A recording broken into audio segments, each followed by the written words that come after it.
Hello everyone, my name is Dakota Turner. I am a grad student at Ball State University, and today I am making a training video for how to train staff on prompt hierarchy. So I hope you guys enjoy the PowerPoint and the video. So first thing we're going to talk about is what is a prompt. A prompt is a stimulus that promotes correct responding. According to Cooper, Heron, and Hayward, it is an assistance given to clients to guide them towards performing a desired response. In another article named What is Meant by Prompting in Applied Behavior Analysis, they state that a prompt is anything an ABA instructor finds effective that a client responds to. So next, we're going to talk about why prompts are important, the importance of prompts. So prompts can be used to teach a variety of different skills. This includes skills that are not able to be learned on a client's own. They must need prompting to learn this skill, to learn it quickly. A client may need very intrusive prompting for some skills, or they may need the least restrictive or least intrusive prompting.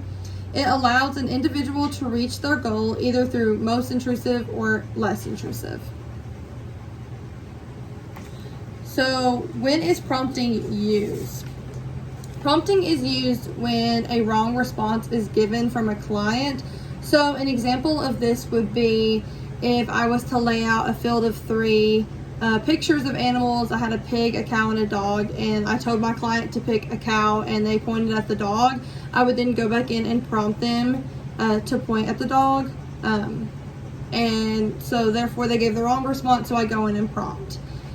Prompting may also be used if no response is given after a specific amount of time. So once again, if I have those 3 animals, the pig, the cow, and the dog, and I say point to the cow, and after say 5 to 7 seconds they don't respond, I will then go in and prompt the cow, pointing at the cow, whether we'll go over the different steps later, but whether I go hand over hand prompting, or if it's just a gestural prompt. So there's different ways of prompting, which we'll get into later, but that's an example of 2 different reasons why you would use prompting. But prompting will only be used after a suitable prompts for a specific behavior or specific skill has been identified. So once you figure out what skill you're teaching, you need to go through and decide what prompts you will be using to teach that skill. Alright, so now we're going to talk about prompting level. Prompting level is individualized for each learner. The level is based off of the learner's characteristics and the skill characteristics. So learner characteristics include the likes and dislikes, the abilities of the learner, whereas the skill characteristics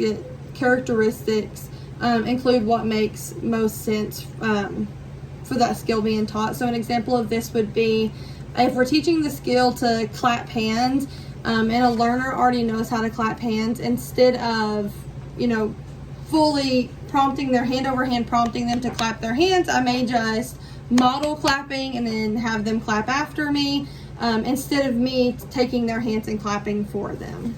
So that's different examples of the prompting levels. It's very individualized. And finally, the last thing we're going to talk about before we get into the different types of prompting is the prompting procedure. So this is pretty straightforward. There's most to least intrusive, which is full physical prompt to independent, or there's least to most, which is independence to full physical. So those are the 2 different types of prompting procedures. So jumping right along to the different types of prompts, that we have independence, visual, verbal, gestural, prompting, partial physical, and full physical. So now we're going to go through what each of them look like, an example of those. So here's a visual so you can see the least intrusive here to the most intrusive. So the least intrusive, we have visual prompt, verbal prompt, gestural prompt, modeling, partial physical, and full physical. And this is the most intrusive because you're hands-on, and then it goes through visual where you are not hands-on at all. So first thing we're gonna talk about is the full physical prompting. So full physical prompting is when you're physically touching your client, you're making physical contact, usually hand over hand. So I have an example of washing your hands. So I have a client here with me today, and our example is washing hands. So a full physical prompt would be wash your hands, and then me hand over hand prompting to wash his hands. So that is full physical. I will hand over hand prompt. Next, we have partial physical. So partial physical is when you're touching your client, but it's not as intrusive as hand over hand prompting them to say wash their hands.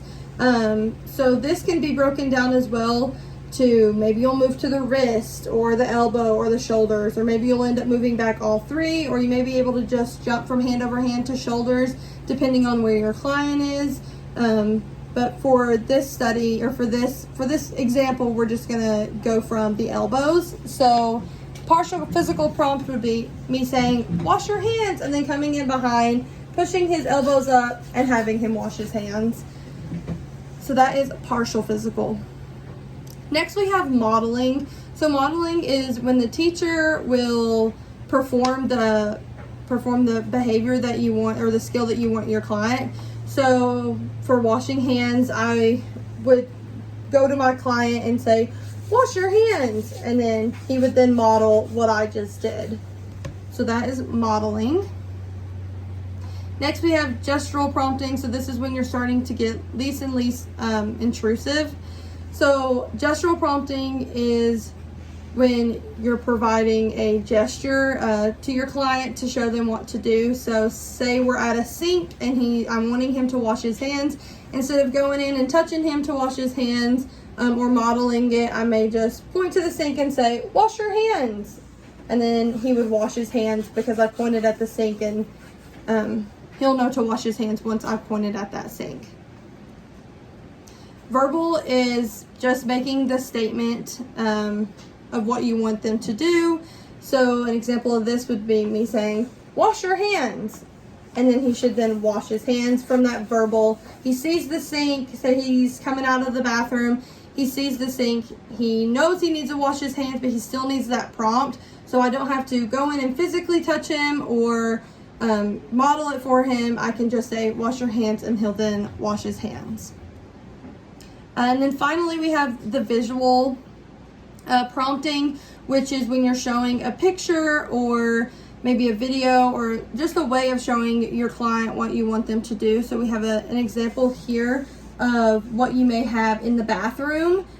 So when they come out of the bathroom, I won't have to say anything. I won't have to touch them or anything. They may just see this, and then would then wash their hands once they see the picture.